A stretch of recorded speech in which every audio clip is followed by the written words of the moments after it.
Hello दोस्तों, आज current affairs के अंतर्गत जिन प्रमुख घटनाओं की चर्चा होगी उनमें 79वें गोल्डन ग्लोब अवार्ड के बारे में आज जानेंगे। इसके अलावा एशियन इंफ्रास्ट्रक्चर इन्वेस्टमेंट बैंक में हाल ही में उपाध्यक्ष के पद पर किन की नियुक्ति हुई, ये बैंक कहां पर अवस्थित है, इनके बारे में जानेंगे।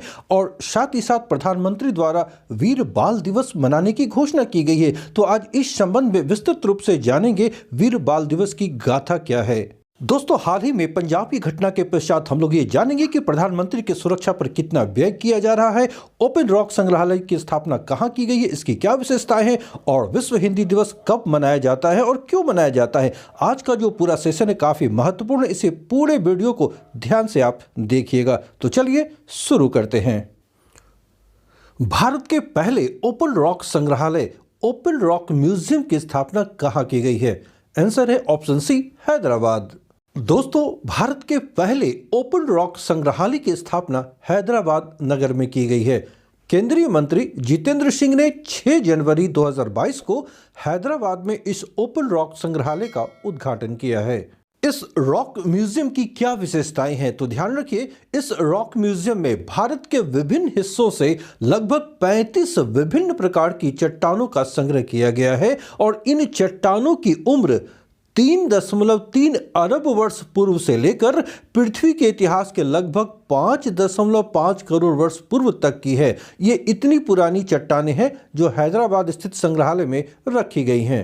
दोस्तों, पृथ्वी विज्ञान मंत्रालय के अनुसार ये चट्टानें पृथ्वी की सतह से 175 किलोमीटर की गहराई तक पृथ्वी के सबसे गहरे हिस्से का प्रतिनिधित्व करती हैं। अर्थात ये धरातल से 175 किलोमीटर की नीचे जो चट्टानें हैं वहां की भी चट्टानें इस संग्रहालय में रखी गई हैं। प्रधानमंत्री नरेंद्र मोदी की पंजाब यात्रा के दौरान निम्नलिखित में से किस जिले में प्रदर्शनकारियों ने उनके मार्ग को अवरुद्ध कर दिया था, जिससे प्रधानमंत्री की सुरक्षा खतरे में पड़ गई थी? तो आंसर है ऑप्शन ए, फिरोजपुर। दोस्तों, प्रधानमंत्री नरेंद्र मोदी की पंजाब यात्रा के दौरान 5 जनवरी 2022 को फिरोजपुर में कुछ प्रदर्शनकारियों ने उनके मार्ग को अवरुद्ध कर दिया था और जिस कारण प्रधानमंत्री की सुरक्षा खतरे में पड़ गई थी। जिस स्थल पर प्रदर्शनकारियों ने प्रधानमंत्री के काफिले को रोका वह स्थल पाकिस्तान की अंतर्राष्ट्रीय सीमा से मात्र 10 किलोमीटर की दूरी पर स्थित था। दोस्तों, यह एक गंभीर मामला है क्योंकि यह देश के प्रधानमंत्री से जुड़ा हुआ है। अतः प्रधानमंत्री की सुरक्षा से संबंधित एक याचिका वरिष्ठ वकील मनिंदर सिंह की ओर से सर्वोच्च न्यायालय में दायर की गई है। जी हां, मनिंदर सिंह की ओर से एक याचिका दायर की गई है सुप्रीम कोर्ट में और इस याचिका में पूरे मामले की न्यायिक जांच की मांग की गई है। ध्यान रखें, सॉलिसिटर जनरल तुषार मेहता जो वर्तमान में है, उन्होंने कोर्ट में बताया कि प्रधानमंत्री की सुरक्षा में लापरवाही दुर्लभतम मामला की श्रेणी में आता है। दोस्तों, एक महत्वपूर्ण तथ्य याद रखें, भारत का महान्यायवादी अटॉर्नी जनरल भारत सरकार का प्रधान कानूनी सलाहकार होते हैं। तो वर्तमान में अटॉर्नी जनरल के पद पर के वेणुगोपाल मौजूद हैं, जबकि सॉलिसिटर जनरल अटॉर्नी जनरल के डिप्टी के रूप में कार्य करते हैं। जी हां, उप प्रमुख के रूप में ये कार्य करते हैं। तो वर्तमान में सॉलिसिटर जनरल भारत के कौन हैं? तो वे हैं तुषार मेहता। दोस्तों, प्रधानमंत्री की सुरक्षा की जिम्मेदारी एसपीजी के पास होती है। जी हां, स्पेशल प्रोटेक्शन ग्रुप के पास होती है और एसपीजी एक्ट में संशोधन किए गए हैं। इसके पश्चात इस एजेंसी के पास अब केवल प्रधानमंत्री की सुरक्षा का ही जिम्मा है। यह कमांडो बल प्रधानमंत्री को निकटतम सुरक्षा प्रदान करने के लिए जिम्मेदार होते हैं। दोस्तों, एक नजर प्रधानमंत्री की सुरक्षा पर खर्च होने वाली राशि की ओर देखते हैं। जैसा कि मालूम है कि प्रधानमंत्री के काफिले में अत्याधुनिक बुलेट प्रूफ गाड़ियां होती हैं, जो गाड़ियों के काफिले होते हैं और उनकी सुरक्षा में प्रत्येक दिन, जी हां, हर दिन 1.17 करोड़ रुपए व्यय किए जाते हैं। तो हर घंटे 4.9 लाख रुपए खर्च होते हैं। तो वहां प्रति मिनट 8,160 रुपये व्यय होते हैं। इतना भारी भरकम खर्च प्रधानमंत्री की सुरक्षा पर होता है और इस वजह से ये चिंता का कारण है कि इसके बावजूद उनकी सुरक्षा के प्रति लापरवाही बढ़ती गई है। 79वें गोल्डन ग्लोब अवार्ड में बेस्ट एक्टर का अवार्ड किसे प्रदान किया गया है? दोस्तों, इसका आंसर है ऑप्शन ए, एंड्रयू गारफील्ड को। दोस्तों 2022 के गोल्डन ग्लोब्स अवार्ड में बेस्ट एक्टर का अवार्ड ब्रिटिश अमेरिकी एंड्रयू गारफील्ड को उनके फिल्म टिक टिक बूम के लिए दिया गया है, जबकि बेस्ट फिल्म का award the power of dog को प्रदान किया गया है। दोस्तों एक प्रमुख तथ्य याद रखें कि गोल्डन ग्लोब अवार्ड ऑस्कर पुरस्कार के बाद फिल्म और मनोरंजन जगत से जुड़े सबसे बड़े पुरस्कार माने जाते हैं। गोल्डन ग्लोब अवार्ड देता कौन है, तो ध्यान रखिए हार्वर्ड फॉरेन प्रेस एसोसिएशन, जिसे शॉर्ट में HFPA कहते हैं, की ओर से यह पुरस्कार दिया जाता है और इस पुरस्कार का मुख्य उद्देश्य है मनोरंजन जगत में उत्कृष्ट कार्य करने वालों को सम्मान करना। दोस्तों इस वर्ष 2022 में 79वें गोल्डन ग्लोब अवार्ड सेरेमनी का आयोजन लॉस एंजलिस कैलिफोर्निया के बेवर्ली हिल्टन होटल में किया गया था। चूंकि कोरोना महामारी से अभी अमेरिका त्रस्त है, तो इस कारण इस अवार्ड सेरेमनी में कोई दर्शक मौजूद नहीं थे और इस अवार्ड शो का सीधा प्रसारण टीवी और इंटरनेट पर किया गया था। बीजिंग स्थित बहुउद्देश्य वित्त संस्थान एशियन इंफ्रास्ट्रक्चर इन्वेस्टमेंट बैंक का उपाध्यक्ष किसे नियुक्त किया गया है? आंसर है ऑप्शन ए उर्जित पटेल को। भारतीय रिजर्व बैंक के पूर्व गवर्नर उर्जित पटेल को बीजिंग स्थित बहुउद्देश्य वित्त संस्थान एशियन इंफ्रास्ट्रक्चर इन्वेस्टमेंट बैंक अर्थात AIIB का उपाध्यक्ष नियुक्त किया गया है। दोस्तों Urjit Patel Asian infrastructure investment bank के निवर्तमान उपाध्यक्ष DJ पांड्यान का स्थान लेंगे। दोस्तों भारत AIIB के संस्थापक सदस्यों में से एक देश है। इस बैंक में चीन के बाद भारत का सबसे अधिक वोटिंग हिस्सा भी है।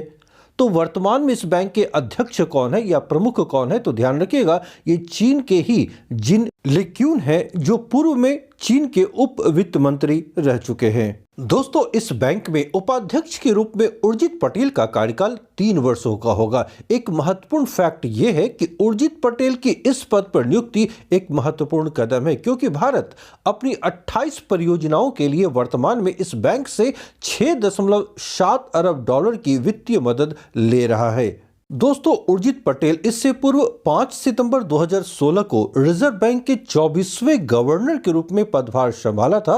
उन्होंने रघुराम राजन का स्थान लिया था, किंतु 2018 में व्यक्तिगत कारणों से उन्होंने गवर्नर पद से इस्तीफा दे दिया था। प्रत्येक वर्ष विश्व हिंदी दिवस, जी हां वर्ल्ड हिंदी डे का आयोजन किस दिन किया जाता है? आंसर है ऑप्शन सी 10 जनवरी को। दोस्तों प्रत्येक वर्ष 10 जनवरी को विश्व हिंदी दिवस मनाया जाता है। विश्व हिंदी दिवस मनाने के मुख्य उद्देश्य क्या है? तो इसका मुख्य उद्देश्य है संपूर्ण विश्व में हिंदी के प्रचार और प्रसार हेतु अनुकूल माहौल तैयार करना, साथ ही अंतर्राष्ट्रीय भाषा के तौर पर हिंदी को स्थापित करना। दोस्तों पूर्व प्रधानमंत्री डॉक्टर मनमोहन सिंह ने हिंदी के प्रचार प्रसार हेतु 2006 में प्रतिवर्ष 10 जनवरी को विश्व हिंदी दिवस मनाने की घोषणा की थी। पहली बार विश्व हिंदी दिवस 10 जनवरी 2006 को ही मनाया गया था और तब से प्रत्येक वर्ष 10 जनवरी को यह दिवस मनाया जाता है। दोस्तों एक महत्वपूर्ण तथ्य यह है कि पहला विश्व हिंदी सम्मेलन कहां आयोजित किया गया था और कब आयोजित किया गया था? तो यह सम्मेलन पहली बार 10 जनवरी 1975 को नागपुर में आयोजित किया गया था और जिसका उद्घाटन तत्कालीन प्रधानमंत्री श्रीमती इंदिरा गांधी ने की थी। 10 जनवरी को याद रखिएगा कि जहां विश्व हिंदी दिवस मनाया जाता है, तो वहीं राष्ट्रीय हिंदी दिवस प्रत्येक वर्ष 14 सितंबर को मनाया जाता है। दोनों ही दिवस का मुख्य उद्देश्य है हिंदी का प्रचार प्रसार करना। प्रधानमंत्री नरेंद्र मोदी द्वारा प्रत्येक वर्ष किस दिन वीर बाल दिवस मनाने की घोषणा की गई है? आंसर है ऑप्शन बी 26 दिसंबर। दोस्तों सिखों के 10वें गुरु गोविंद सिंह जी के छोटे साहिबजादों बाबा जोरावर सिंह, बाबा फतेह सिंह और माता गुजरी जी की मानवता की रक्षा के लिए दी गई कुर्बानी को नमन करते हुए प्रधानमंत्री नरेंद्र मोदी ने प्रत्येक वर्ष 26 दिसंबर को वीर बाल दिवस मनाने की घोषणा की है। दोस्तों सिख और हिंदू धर्म की रक्षा के लिए कुर्बानी देने वाले 4 साहिबजादों की याद में प्रत्येक वर्ष 21 से 27 दिसंबर के बीच बलिदानी सप्ताह मनाया जाता है। गुरु गोविंद सिंह महाराज के चारों पुत्रों साहिबजादा अजीत सिंह, जुझार सिंह, जोरावर सिंह और फतेह सिंह ने अपनी शहादत दे दी थी, लेकिन धन पर आंच नहीं आने दी थी। दोस्तों आइए जानते हैं वो घटना क्या है जिस कारण 26 दिसंबर को वीर बाल दिवस मनाने की घोषणा की गई है। गुरु गोविंद सिंह महाराज की धर्मपत्नी माता गुजरी, उनके 7 वर्षीय साहिबजादा जोरावर सिंह और 5 वर्षीय साहिबजादा फतेह सिंह को मुगलों ने गिरफ्तार कर लिया और उन पर इस्लाम धर्म स्वीकार करने के लिए दबाव बनाया, किंतु उन्होंने इस्लाम धर्म स्वीकार करने से इनकार किया। तब दोनों साहिबजादों को उन्होंने दीवारों में चुनवा दिया था। तो इस घटना के पश्चात शहीदी खबर सुनकर माता गुजरी जी का भी प्राण न्यौछावर हो गया और यह घटना 27 दिसंबर 1704 ईस्वी की है। दोस्तों गुरु गोविंद सिंह महाराज के 4 पुत्रों में सबसे बड़े पुत्र साहिबजादा अजीत सिंह थे। उन्होंने महज 17 वर्ष की उम्र में चमकौर के युद्ध में आखिरी सांस तक मुगलों से लड़ते हुए रणभूमि में ही अपनी शहादत दे दी थी। अजीत सिंह की शहादत के बाद उनसे छोटे भाई साहिबजादा जुझार सिंह ने मोर्चा संभाला और वह भी उनके पद चिन्हों पर चलते हुए वीर गति को प्राप्त हुए थे। धर्म की रक्षा करते हुए चारों भाई शहीद हुए। ऐसी बलिदानी गाथा हमारे भारतीय इतिहास में नहीं मिलते। दोस्तों एक महत्वपूर्ण तथ्य याद रखें कि गुरु गोविंद सिंह महाराज के सबसे बड़े पुत्र साहिबजादा अजीत सिंह के नाम पर ही मोहाली नगर का नाम साहिबजादा अजीत सिंह नगर रखा गया है। दोस्तों यदि आप यूपीएससी, बीपीएससी या किसी अन्य राज्य लोक सेवा आयोग की परीक्षाओं की तैयारी कर रहे हैं तो करंट अफेयर से संबंधित यह सीरीज आपके लिए बेहद महत्वपूर्ण है। आप इसे लाइक करें, दोस्तों के बीच शेयर करें और यदि आप नए हैं तो चैनल को सब्सक्राइब अवश्य कर लें। साथ ही साथ बेल आइकन को भी प्रेस करें ताकि हमारे नए वीडियोस के नोटिफिकेशन आपको सबसे पहले मिल सके। मिलता हूं नेक्स्ट सेशन में। Till then bye.